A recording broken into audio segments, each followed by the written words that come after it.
This is the car that was known for its traditional American boat styling. It is the Lincoln Town Car. For the time, Lincoln cars became affordable to a variety of drivers. A car that could pull up to a valet and look presidential, then hit the drag strip and smoke sports cars, widely featured in limousines. Sleeper, or the full-send Albeat, this lineup had something for everyone. And the best part? These things are still cheap enough to buy without selling a kidney. But are they actually worth it? Let's break it all down. The history, engines, design, why it's underrated, what you can do with it, and how much you should pay in 2026. To really understand why the 1990-1999 Lincoln Town Car hit so hard, you have to rewind the clock. The Town Car name wasn't new.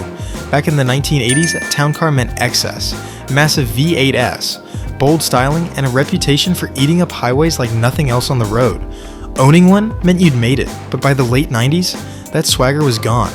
Lincoln had become the brand of rental fleets and suburban minivans. They weren't building cars people dreamed about anymore. They were building cars people settled for. Then came the twist. Suddenly, a struggling American company had access to German engineering. For the first time in a decade, Lincoln had the resources to do something bold. They got to raid Panther platform bin, borrowing suspension components, a rock-solid 5-speed automatic, and even some structural design cues. This wasn't just bad engineering. The result was something totally new. A sedan with Ford bones. Think about that for a second. When was the last time you heard Lincoln and refined driving dynamics in the same sentence? And then, in 2000, the first modern town car hit the streets, and it was like a slap in the face to the whole industry. Nobody was ready for how different it looked. Low roof, high beltline, fat stance. It didn't try to copy the Germans. It didn't try to be Japanese. It was unapologetically American, but carried itself like it belonged in the same conversation as BMW and Mercedes. By 2005, Lincoln doubled down. The lineup wasn't just one car anymore. It was a whole family. The 4.6-liter V8 with 4-seater for those wanting a solid daily. The 10-seater for folks who craved old-school muscle in a modern package. It had 200 horsepower in earlier third-generation models to 239 horsepower in later models, 2003 to 2011. And here's the thing, this car wasn't just transportation, it was a statement. Lincoln was saying, we're not dead yet. We can still build something that makes people stop and stare. We can still build something fun. Imagine being a car enthusiast back then. You're used to thinking of Lincoln as a punchline, and suddenly they drop a sedan that looks like a moving presidential suite and has Panther platform underpinnings and can outrun most sports cars of the era. Even JDM fans had to respect it.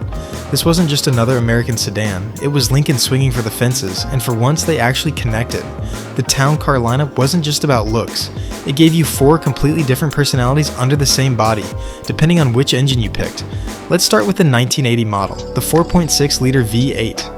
On paper, 200 horsepower doesn't sound awful, but in reality it's slow, like merging onto the highway with your foot glued to the floor. This was the version most people remember from rental fleets, and honestly, that's where it belongs. If all you needed was a cheap commuter that looked way cooler than it drove, the 4.6 got the job done. But for enthusiasts, forget it.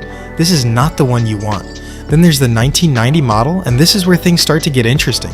With 220 horsepower, it's no street racer, but it transforms the town car from a sluggish barge into something genuinely pleasant to drive. Smooth power delivery, decent torque, and surprisingly good highway manners.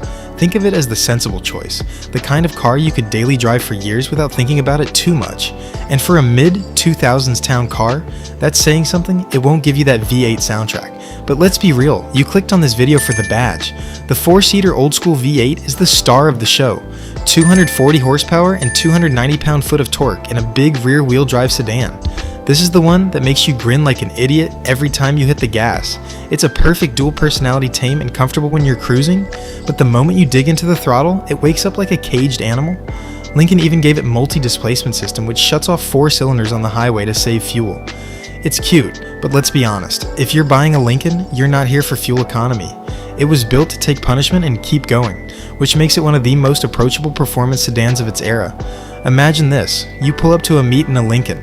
No one expects much, and then you started up that 6.1 snarls to life and suddenly everyone's paying attention. That's what makes these engines special. Even today it has Presence Part 1 next to a modern sedan and it still looks bolder. Inside, Town Car tried to punch above its weight. Leather seats, available navigation of Boston acoustic sound system, and features like heated seats made it feel upscale. Used Lincoln Town car prices generally range from approximately $3,000 to over $15,000 depending on the year. 1990s at 2011, mileage and condition. Later models, 2009 to 2011, often sell between $6,000 and $10,000, while well-maintained MN's classics or low-mileage 2000s models can exceed $15,000. It became the unofficial VIP sedan of the American car scene, and it reminded everyone that Lincoln could still build something cool. For JDM fans, think of it like America's answer to the Toyota Crown Athlete. Big, bold, rear-wheel drive, and full of potential. Drop your pick in the comments and tell me how you build it. VIP drag or full street sleeper?